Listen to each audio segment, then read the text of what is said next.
Welcome to my scientifically informed insider look at mental health topics.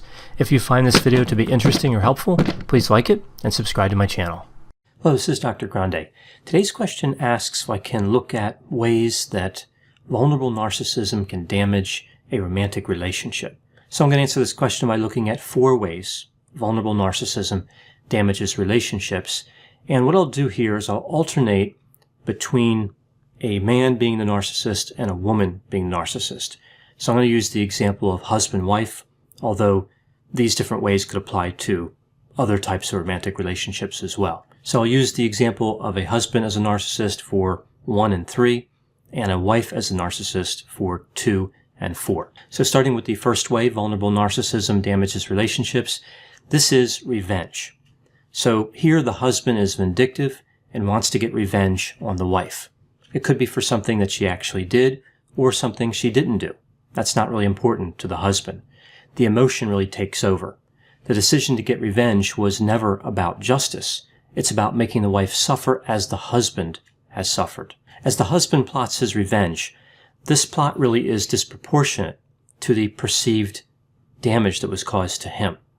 Even when the husband gets revenge by yelling, physical aggression toward the wife, destroying property, whatever it is, he is still not satisfied. There's no such thing as enough punishment from his perspective. If the husband starts to experience shame because of his desire for revenge or the damage caused by pursuing retribution, his feeling of shame justifies further retaliation, right? So it makes him angrier and more determined to cause harm to the wife.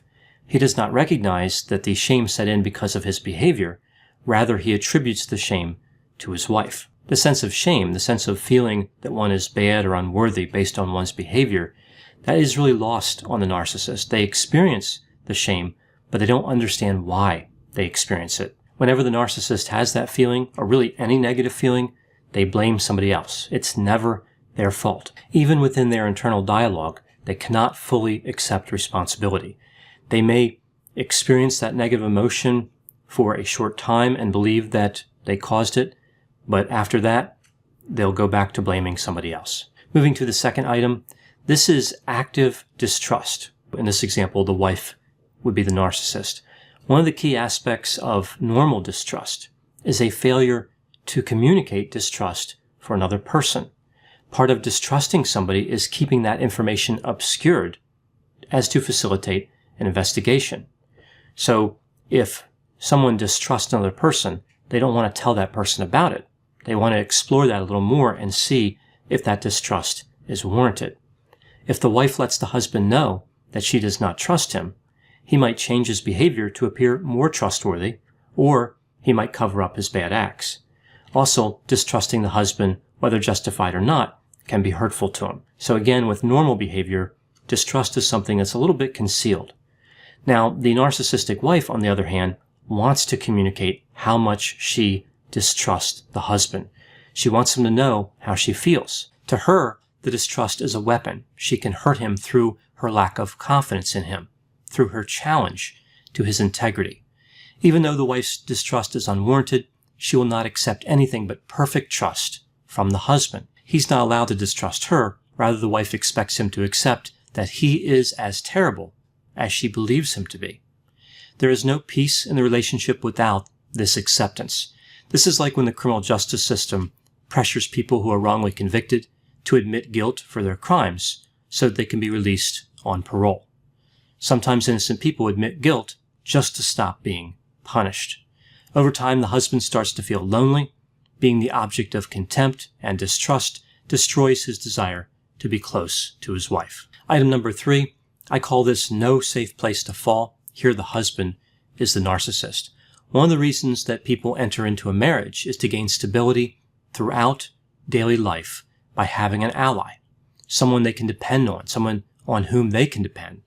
Healthy relationships involve reciprocity. In order for reciprocity to happen in a marriage, each spouse has to look upon the other as an actual person. They have to view their spouse as having ambitions, preferences, and desires. The vulnerable narcissistic husband does not view his wife as someone who has value, but rather he views his wife as an object who is there to provide for him, who should feel honored to provide for him. So it's not just about utility, it's about a feeling as well. So the narcissist expects service with a smile. So with the two parts of reciprocity, depending on somebody else and having someone depend on you, the husband has only mastered the former. He is an expert on how to depend on the wife. Certain agreements between the couple may be for a long duration. For example, the wife working full-time so the husband can complete college. With these types of long-term arrangements, the lack of reciprocity can go unnoticed for years because the relationship, again, was designed to be one way for a while.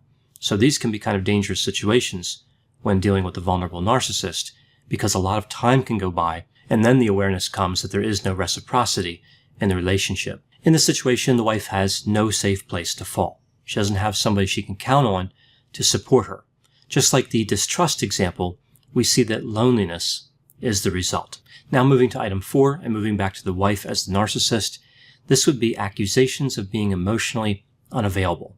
The vulnerable narcissistic wife creates a sense of tension and hostility in the marriage, yet criticizes the husband for not being vulnerable and available with feelings. When the couple does sit down and they try to talk about something deep, like talk about their feelings, the wife talks a lot without actually explaining anything. The empty explanations and descriptions of feelings can go on for hours with no progress, essentially just wearing the husband down. The wife is trying to mimic somebody who is deep and sensitive. When the husband, understandably, does not comprehend the wife's feelings because she didn't explain them well, he is now the villain.